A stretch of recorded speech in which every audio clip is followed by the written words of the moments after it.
Professor Ricardo. Bom, Alan, eu quero juntar todas essas coisas que estão sendo discutidas até agora. Ontem, tivemos na Timeline mais uma aula de jornalismo com o Aga. E eu fiquei pensando, falei, poxa, você tem tanto jornalista com uma qualidade extraordinária que faz o trabalho de jornalismo, quer investigar, quer ir atrás, e você tem toda aquela mediocridade, quer dizer, o mundo caindo, escândalo no INSS, Lulinha, os caras preocupados em comentar meme do Flávio. E aí eu falei, bom, e é importante a gente conhecer a história para entender como que nós chegamos nesse ponto. Uma imprensa entregue, vendida e um tirano como o Moraes. E é tudo, vocês sabem tanto quanto é um processo revolucionário.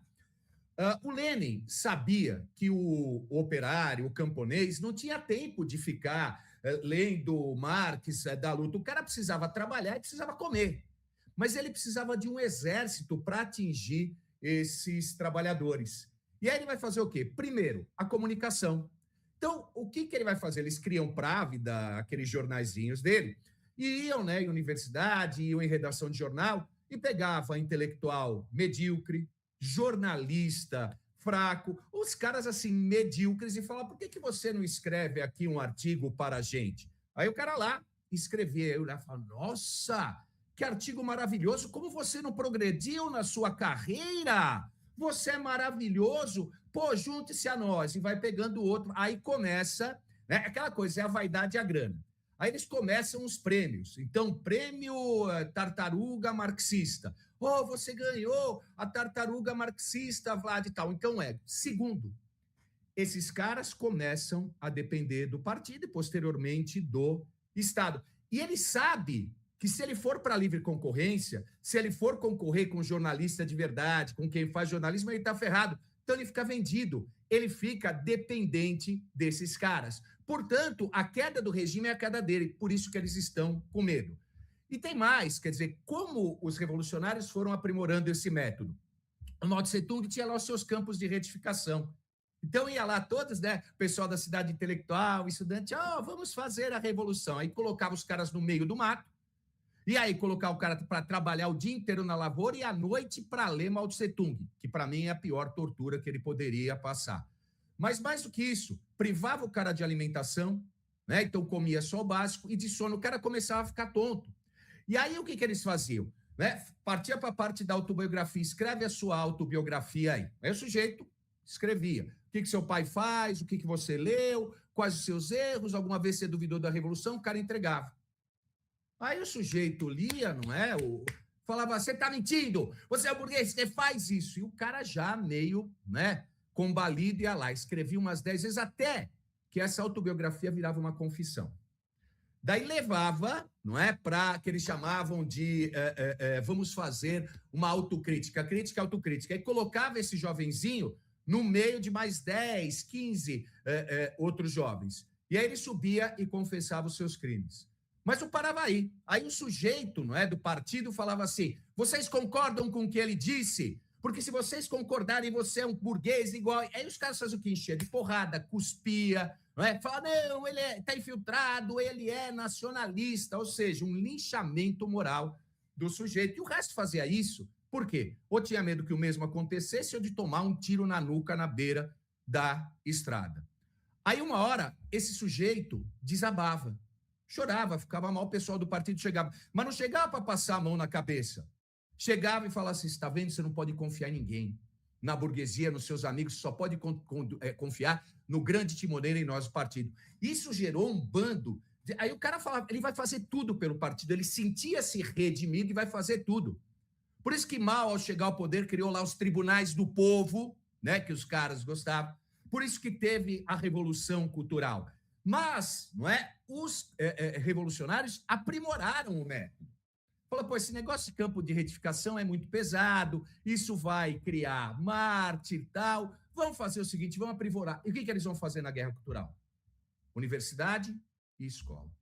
O campo de retificação virou primeiro a universidade para formar advogados, burocratas e principalmente professores. E fala isso com a maior tranquilidade. A escola hoje é o campo de retificação. E o que eles usam? Primeiro, a pressão social.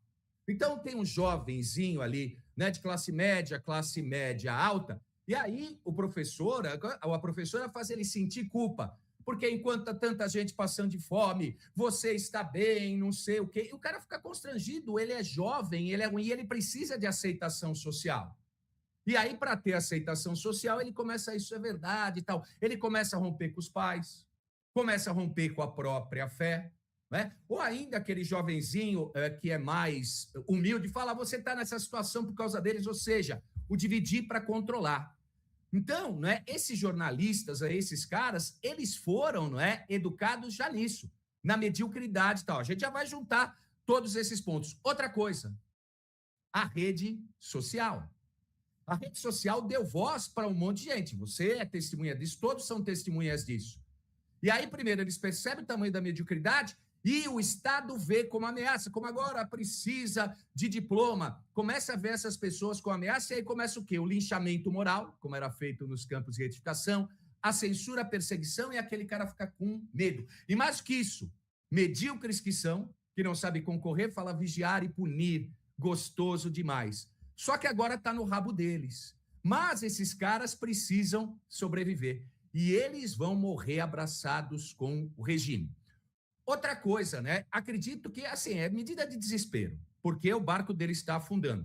Falar se o jornalista tem diploma ou não é mandar um recado, olha, eu vou continuar controlando. E acredito que a maioria, boa parte dessa imprensa é vendida porque é a sobrevivência deles. Eles são medíocres. Coloca esses caras, aquela pessoa que ficou discutindo, fazendo o papo cabeça ou do meme do Flávio. Coloca ele para fazer um programa no YouTube. Não junta ninguém, fica igual o Agostinho Carrara ali, não é? Então é isso. E o sistema está com medo. É aquilo que a gente falou em outras ocasiões. O eixo do caos está em retração, a China ferrada, a Rússia desgastada. Nós estamos tendo agora uma cúpula que quase não se fala na Argentina sobre segurança pública, combate ao narcotráfico, que nada mais é o escudo das Américas. Então, o barco desses caras está afundando. Eles vão dobrar a aposta até onde der, mas não dá mais. Acabou a farra deles. Não é como você mesmo diz, o Alan, lá vem um homem macaco correndo atrás de mim. E muitos deles só vai, né, restar eles dar o rabo. Né? É isso. Desculpe a empolgação, mas né, a gente tem que compreender o processo histórico para entender essa mediocridade, esses caras vendidos. Então, assim, eles foram doutrinados para reproduzir, eles são sustentados pelo sistema. Essa é a imprensa. Mas, com a mudança que nós começaremos a ter efetivamente a partir das eleições do mês que vem, a coisa começa a mudar. Obrigado e desculpe se eu me alonguei.